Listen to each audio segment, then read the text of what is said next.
Okay, I'm Ava, I'm Carolyn. and this is the worst roommate ever.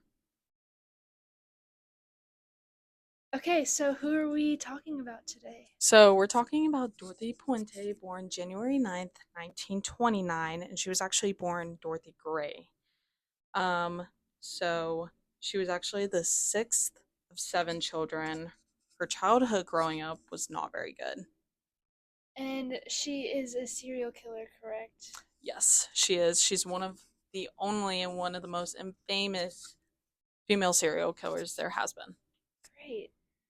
So I guess to start off, what was her childhood and home life like? Was there anything different about it? So both her mother and father were very abusive. Her father would often, act like he was going to take his life in front of his kids.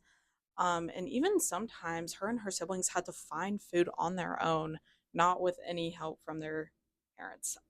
So when she was around 8, her father actually died from tuberculosis. Her mother, on the other hand, was an alcoholic and would leave her children sometimes because she was a prostitute. So, with that being, she eventually lost custody of her kids, and later that year, she died in a motorcycle accident. Great. So not a really good start to life for her. What was her like young adult life like? Like growing up, how was she? Okay, so for teenagers, I guess this was the start of her young adult life.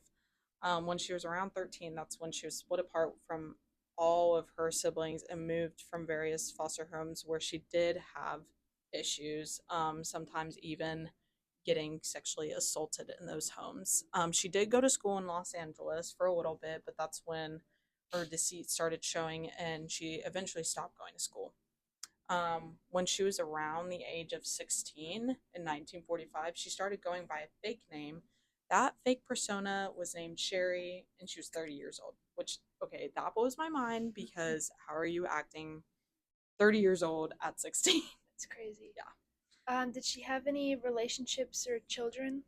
So, yeah, so she was married 4 times, one of those marriages being where she got the last name Puente from, and that's the last name that she went by for the rest of her life. So, when she was 16, she got married to a former soldier in World War II, Fred McFall. He is the only one out of all of them that she had kids with. So, she had 2 daughters between 1946 and 1948, one of them giving been given to a relative and the other one being adopted. So, not much to say there other than she obviously did not want kids. And between this time, she also had a miscarriage, which is very unfortunate. So I guess to grow up to be a serial killer, there's got to be something different about your brain. Does she have any mental disorders? So, when she was arrested, so actually, she was arrested a couple of times for forging checks and lying and just a lot of other things and going by fake personas and stealing people's identities even. So when she was arrested, she talked with a either a psychologist, psychiatrist, somebody of the sort, and they actually diagnosed her as a pathological liar and to later find out that she had schizophrenia. How was her reputation in her community? So actually, she did move near 15th Street in Sacramento, California, which is where all of her crimes were committed. She started portraying herself as this old woman and this devout Christian who just wanted the best for everybody, especially Alcoholics Anonymous, which is a very big group, as you know, AA, that just helps alcoholics recover. And she held many of them in her household, those being older people.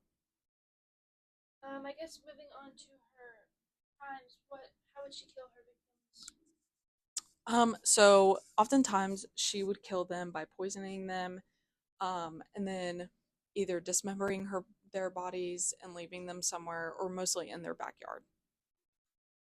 Yeah, it's pretty awesome. I guess people found out she was killing people. How was she caught?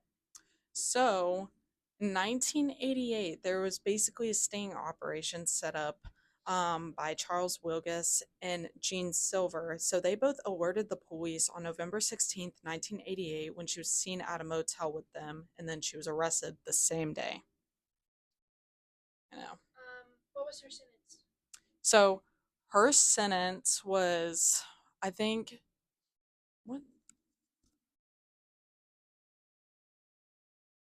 So earlier in the 1950s and 60s, she was sentenced to a couple of years in prison, only spent about 4 months, and then 3 years on probation. And then when she was sentenced, she spent basically life in prison. Can't find the exact sentence.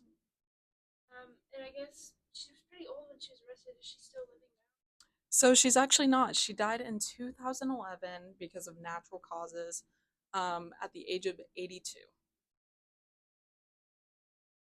Oh, she lived quite an interesting life. I do have to say so. And not to mention, she was only convicted of 3 of those crimes.